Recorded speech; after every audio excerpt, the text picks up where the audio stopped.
അസ്സലാമു അലൈക്കും വറഹ്മത്തുള്ളാഹി വബറകാതുഹു. ആർട്ടിഫിഷ്യൽ ഇന്റലിജൻസിന്റെ വളർച്ചയും ഇസ്ലാമിന്റെ സാധ്യതകളും.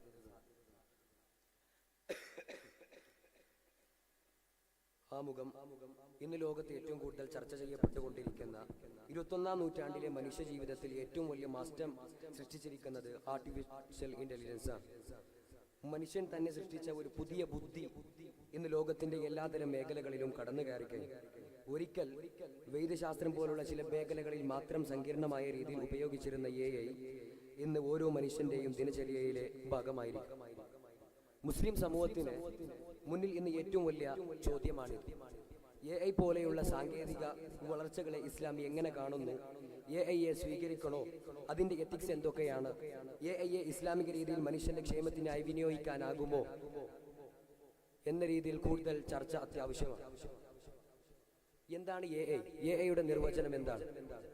AI എന്ന് വിളിക്കുന്നത് മനുഷ്യന്റെ ചിന്ത, പഠനം, തീരുമാനങ്ങൾ എന്നിവ അനുകരിക്കാൻ കഴിവുള്ള യന്ത്രബുദ്ധിയാണ്. മെഷീനുകൾ ഡാറ്റ പ്രോസസ് ചെയ്ത് പഠിച്ച് റീസണിംഗ് ചെയ്ത് പ്രശ്നപരിഹാരം നടത്താൻ കഴിവ് നേടുമ്പോഴാണ് അതിനെ AI എന്ന് പറയുന്നത്. എപ്പോഴാണ് AIയുടെ തുടക്കം?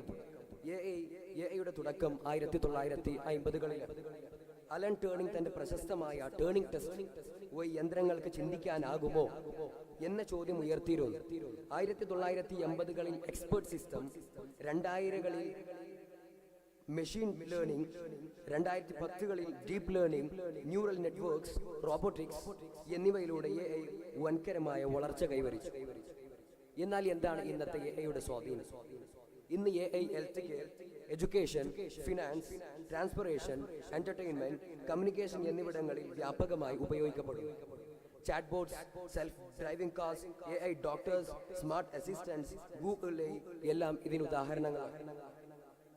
എന്നാൽ ഇസ്ലാമിക ജ്ഞാനമണ്ഡലവും നിർമ്മിത ബുദ്ധിയും ഒരു താരതമ്യ പഠനം. സുദീർഘമായ പഠന പരിശീലന പര്യവസായാണ് മുസ്ലിം പണ്ഡിതർ ക്ലാസിക്കൽ അറബി ഭാഷ, ഫിഖ്, ഹദീസ് എന്നിവയിൽ ആഴത്തിലുള്ള പരിശീലനവും ഗ്രാഹ്യതയും അത്യാവശ്യമാണ്. ഒരു മുഫ്തി അഥവാ മതനിയമ പണ്ഡിതൻ ആ സ്ഥാനത്തിന് അർഹനാവുന്നത് ദശകങ്ങളുടെ കഠിനാധ്വാനത്തിനും ആത്മീയ വൈജ്ഞാനിക പരിശീലനത്തിനും ശേഷം മാത്രമാണ്.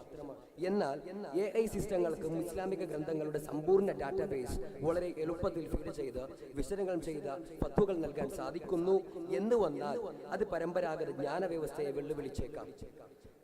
ഒരു പടി കൂടി കടന്ന് AI മുഫ്തി സാധ്യമായാൽ മുഫ്തിയുടെ യോഗ്യതകളെ കുറിച്ചുള്ള ചർച്ചകൾ വീണ്ടും സജീവമാവുകയും പുനർനിർണയിക്കപ്പെടേണ്ടി വരികയും ചെയ്യും.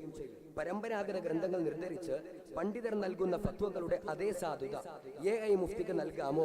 പണ്ഡിതരുടെ മേൽനോട്ടമില്ലാതെ സ്വതന്ത്രമായി കൃത്യമായ ഫത്വ നൽകാൻ അവർക്ക് സാധിക്കുമോ? ലക്ഷക്കണക്കിന് ഗ്രന്ഥങ്ങൾ വിശകലനം ചെയ്ത് AI നൽകുന്ന വിധികൾക്കാണോ എണ്ണപ്പെട്ട ഗ്രന്ഥങ്ങളിൽ നിന്ന് പണ്ഡിതർ നിർദ്ധരിക്കുന്ന വിധികൾക്കാണോ പ്രാമുഖ്യം നൽകേണ്ടത് എന്നിങ്ങനെയുള്ള ചർച്ചകൾ ഉയർന്നു വരും. AI അധിഷ്ഠിത മുഫ്തി സാധ്യമായാൽ പിന്നീട് പുതിയ മദ്ഹബ് രൂപീകരണത്തിലേക്ക് വരെ വൈകാതെ നയിച്ചേക്കാം. അഥവാ അർഹരായ പണ്ഡിതർ ഇല്ലാത്തതിന്റെ പേരിൽ അടഞ്ഞുപോയ ഗവേഷണത്തിന്റെ അഥവാ ഇജ്തിഹാദ് വാതിൽ ഒരു പക്ഷേ വീണ്ടും തുറന്നേക്കാം. രാഷ്ട്രീയവും മതപരവുമായ ശക്തികൾ AI ഉപയോഗിച്ച് ഇസ്ലാമിക വ്യാഖ്യാനങ്ങളെ സ്വാധീനിക്കാനുള്ള സാധ്യതയും തള്ളിക്കളയാനാവില്ല. ടെക്നോ മദ്ഹബുകൾ സൃഷ്ടിച്ച് രാഷ്ട്രീയ സ്വാർത്ഥത താല്പര്യങ്ങൾക്ക് വേണ്ടി ഇസ്ലാമിക ജ്ഞാന വ്യവസ്ഥയെ ദുരുപയോഗം ചെയ്തേക്കാം. ഇത് ഇസ്ലാമിക ജ്ഞാന മേഖലയെ ദുർബലപ്പെടുത്തുകയും അതിന്റെ വിശുദ്ധി ചോദ്യം ചെയ്യപ്പെടുന്നതിലേക്ക് നയിക്കുകയും ചെയ്യും. എന്നാൽ ഇസ്ലാമിക ജ്ഞാന പാരമ്പര്യത്തിൽ അറിവിന്റെ പരമ്പരക്ക് അഥവാ സനദ് വലിയ പ്രാധാന്യമുണ്ട്. പ്രവാചകൻ മുഹമ്മദ് മുസ്തഫ സ്വല്ലല്ലാഹു അലൈഹി വസല്ലമ തങ്ങളുടെ സഹചാരികളിൽ നിന്ന് സമകാലിക പണ്ഡിതൻ വരെയുള്ള ഈ ബന്ധം അറിവിന്റെ സാധ്യതകൾക്കുള്ള തെളിവാണ്. AI പ്രത്യേകിച്ചും AI പോലെയുള്ള സാങ്കേതിക വിദ്യകൾ പരിപൂർണ വികാസം പ്രാപിച്ച് കഴിഞ്ഞാൽ ഈ പരമ്പരയിൽ ഒരു കണ്ണിയായി പരിഗണിക്കപ്പെട്ടാൽ ഇസ്ലാം ജ്ഞാന പാരമ്പര്യത്തിന്റെ സ്വാഭാവികതയ്ക്ക് ആഘാതമേൽക്കാം. ഖുർആനിന്റെ അമാനുഷികതയും ആർട്ടിഫിഷ്യൽ ഇന്റലിജൻസ്. ഖുർആൻ മുഹമ്മദ് മുസ്തഫ സ്വല്ലല്ലാഹു അലൈഹി വസല്ലമ തങ്ങളുടെ ഏറ്റവും വലിയ മുഅ്ജിസത്താണ് എന്ന വിഷയത്തിൽ ഒരാൾക്കും തർക്കമില്ല. അറബി സാഹിത്യവും അതിന്റെ ഔന്നിത്യത്തിന്റെ പരകോടിയിലെത്തിയ 7-ാം നൂറ്റാണ്ടിലാണ് സമാനമായ ഒരു അധ്യായം സൃഷ്ടിക്കൂ എന്ന ദൈവിക വെല്ലുവിളി നടക്കുന്നത്. ഇതിന് മറുപടി നൽകാൻ മനുഷ്യനോ ജിന്നുകൾക്കോ നാളിതുവരെ സാധിച്ചിട്ടില്ല. ഈ ഇജാസ് ഖുർആനിന്റെ ദൈവിക സ്വഭാവത്തിന്റെ തെളിവായി കണക്കാക്കപ്പെടുന്നു. നാൾക്കുനാൾ പുരോഗതി പ്രാപിച്ചു കൊണ്ടിരിക്കുന്ന എഐയുടെ ഭാഷാസിദ്ധികൾ ഖുർആനിന്റെ ഈ വെല്ലുവിളി ഏറ്റെടുക്കുമോ? ഖുർആനിന്റെ ഭാഷാപരമായ സവിശേഷത മറികടക്കാൻ എഐക്ക് സാധിക്കുമോ? വിദൂര ഭാവിയിലെങ്കിലും അങ്ങനെ ഒരു ശ്രമം നടന്നാൽ അത് ഇസ്ലാമിന്റെ വിശ്വാസത്തിന് ആഘാതമാകുമോ? തുടങ്ങിയ ചോദ്യങ്ങളും ഇവിടെ വളരെ പ്രസക്തമാണ്. ദൈവിക വചനമായ ഖുർആൻ അന്ത്യനാൾ വരെയുള്ള മനുഷ്യർക്ക് വഴികാട്ടിയാണെന്നിരിക്കെ എഐ ടൂളുകൾ ഖുർആന് സമാനമായ സാഹിത്യം ഉൽപ്പാദിപ്പിക്കാൻ സാധിക്കില്ല എന്നത് തന്നെയാണ് പരിശുദ്ധ ഇസ്ലാമിന്റെ നമ്മുടെ ഉറച്ച വിശ്വാസം. അതേസമയം ഈ മേഖലയിൽ ഉൽപ്പാദിപ്പിക്കപ്പെടുന്ന എഐ സാഹിത്യങ്ങളെ ഗഹനമായ വിലയിരുത്തലുകൾക്ക് വിധേയമാക്കാൻ മുസ്ലിം പണ്ഡിത സമൂഹം തയ്യാറാവേണ്ടി വരും. ഇന്നത്തെ എന്താണ് എഐയുടെ പ്രസക്തി? ഇന്ന് AI robotics, space science, green technology എന്നിവയിലൂടെയും ഒരുപാട് മാതൃകകൾ സൃഷ്ടിക്കാൻ പറ്റും.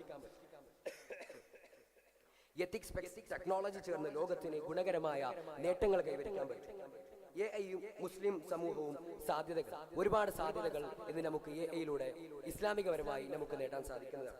ഒന്ന്, വിദ്യാഭ്യാസ രംഗത്ത് എഐ ഉപയോഗിച്ച് ഇസ്ലാമിക വിദ്യാഭ്യാസം ഡിജിറ്റൽ പ്ലാറ്റ്ഫോംസുകളിൽ കൂടുതൽ വിപുലമാക്കാം. ഖുർആൻ പഠനത്തിനായി AI powered apps, Arabic learning chatbots, Islamic history stimulations തുടങ്ങിയ ഒരുപാട് ചാറ്റ് ബോട്ടുകൾ നമുക്ക് വികസിപ്പിക്കാൻ പറ്റുന്നതാണ്. അതുപോലെ Islamic finance and banking, AI ഉപയോഗിച്ച് ഹലാൽ ഇൻവെസ്റ്റ്മെന്റ്, സക്കാത്ത് ഡിസ്ട്രിബ്യൂഷൻ, ഇസ്ലാമിക് മൈക്രോ ഫൈനാൻസ് എന്നിവ കൂടുതൽ സമർത്ഥമായി നമുക്ക് നടത്താനാകും. അതുപോലെ എഐയും ഇസ്ലാമിക നിയമവും അഥവാ ശരിയ പെർസ്പെക്റ്റീവ്, എഐയും ഇസ്ലാമിക നിയമവും, ഫത്വ ആൻഡ് എഐ ജനറേറ്റഡ് ഫത്വ ടൂൾസ് ഉയർന്നു വരുന്ന കാലത്താണ് നാം ജീവിച്ചുകൊണ്ടിരിക്കുന്നത്. എന്നാൽ ഫത്വ മനുഷ്യ പണ്ഡിതന്മാരുടെ ഇജ്തിഹാദ് അടിസ്ഥാനത്തിലായിരിക്കണം. എഐ സഹായിയായാലും അന്തിമ വിധി മനുഷ്യ പണ്ഡിതന്മാരുടേതായിരിക്കണം എന്നതിൽ യാതൊരു സംശയവുമില്ല. എഐ എത്തിക്കൽ മാർഗരേഖകൾ, ഇസ്ലാമിക മാതൃകകൾ നമുക്ക് ഒരുപാട് പരിശോധിക്കേണ്ടതാണ്. അതുപോലെ തന്നെ എഐയുടെ അൽഗോരിതം ബയാസ് നാം ഒഴിവാക്കേണ്ടതുണ്ട്. ജാതിമതം, വർഗം തുടങ്ങിയ വിവേചനങ്ങൾ ഉണ്ടാകാതിരിക്കാൻ വളരെയധികം നാം ശ്രദ്ധിക്കേണ്ടതുണ്ട്. അതുപോലെ തന്നെ ജോലി, വിദ്യാഭ്യാസം, ആരോഗ്യ സേവനം എല്ലായിടത്തും സമത്വം അത്യാവശ്യമാണ്. അതുപോലെ തന്നെ എഐയുടെ അൽഗോരിതം ബയാസ് ഒഴിവാക്കണമെന്നതിൽ യാതൊരു സംശയമില്ല. അതുപോലെ തന്നെ ഹലാൽ ഹറാം ഫ്രെയിംവർക്ക്, എഐ ആറാം മേഖലകളിൽ അഥവാ industry based banking, pornography, gambling ഉപയോഗിക്കരുത്. ഹലാൽ മേഖലകളിൽ മാത്രമേ മുസ്ലിം ഡെവലപ്പേഴ്സ് എഐ സൊല്യൂഷൻസ് വികസിപ്പിക്കേണ്ടതുള്ളൂ. അതുപോലെ തന്നെ ഭാവിയിലെ എഐ മുസ്ലിം ലോകത്തിന്റെ സാധ്യതകൾ എന്തൊക്കെയാണ്? മുസ്ലിം youth and AI careers, AI programming, robotics, data science എല്ലാം മുസ്ലിം മുസ്ലിം യൂത്ത് അഥവാ യുവത്വത്തിന് കരിയർ അവസരങ്ങളാണ്. അതുപോലെ തന്നെ ഹലാൽ സ്റ്റാർട്ടപ്പുകൾ, ഹലാൽ ഇൻഡസ്ട്രിക്കായി എഐ ഉപയോഗിച്ച ഭക്ഷ്യപരിശോധന, ഹലാൽ സർട്ടിഫിക്കേഷൻ സിസ്റ്റം മുതലായവ രൂപപ്പെടുത്താം. അതുപോലെ ഏറ്റവും പ്രധാനപ്പെട്ടതാണ് ഇസ്ലാമിക വിദ്യാഭ്യാസം. ഖുർആൻ ലേണിംഗ് ആപ്സ്, എഐ തഫ്സീർ ടൂൾസ്, ട്രാൻസ്ലേഷൻ സോഫ്റ്റ്വെയർസ് തുടങ്ങിയ അറിവിന്റെ പ്രചാരണം വളരെയധികം നമുക്ക് ശക്തിപ്പെടുത്താൻ സാധിക്കുന്നതാണ്. അതുപോലെ തന്നെ സാമൂഹികമായ സേവനം, മുസ്ലിം സമൂഹത്തെ ബാധിക്കുന്ന ആരോഗ്യ, വിദ്യാഭ്യാസ, തൊഴിൽ പ്രശ്നങ്ങൾ പരിഹരിക്കാൻ എഐ സൊല്യൂഷനുകൾക്ക് നമുക്ക് സൃഷ്ടിക്കാൻ പറ്റുന്നതാണ്. അതുപോലെ തന്നെ എഐ മനുഷ്യന്റെ കൈകളിലെ ഇരട്ട മുഖവാളങ്ങളാണ്. അതിനെ ശരിയായ രീതിയിൽ ഉപയോഗിച്ചാൽ അത് മനുഷ്യരാശിയുടെ ക്ഷേമത്തിനും ഉമ്മത്തിന്റെയും പുരോഗതിക്കും കാരണമാകും. തെറ്റായി ഉപയോഗിച്ചാൽ അത് വലിയ ഫിത്നക്കും അതുപോലെ അനീതിക്കും വഴിവരുക്കുമെന്നതിൽ യാതൊരു സംശയവുമില്ല. എഐയെ ഇസ്ലാമിക മൂല്യങ്ങളുടെ വെളിച്ചത്തിൽ ഉപയോഗിച്ചാൽ അത് മനുഷ്യന്റെ അറിവിനെ സ്വീകരിക്കുകയും സമൂഹത്തിന്റെ പുരോഗതിക്കായി മാറുകയും ചെയ്യുമെന്നതിൽ യാതൊരു സംശയവുമില്ല എന്ന് മാത്രം ഉറപ്പുപ്പെടുത്തി എന്റെ പേപ്പർ പ്രസന്റേഷൻ ഇവിടെ അവസാനിപ്പിക്കുകയാണ്. വാഖിറു ദഅവാന അൽഹംദുലില്ലാഹി റബ്ബിൽ ആലമീൻ. അസ്സലാമു അലൈക്കും വറഹ്മത്തുള്ളാഹി വബറകാതുഹു.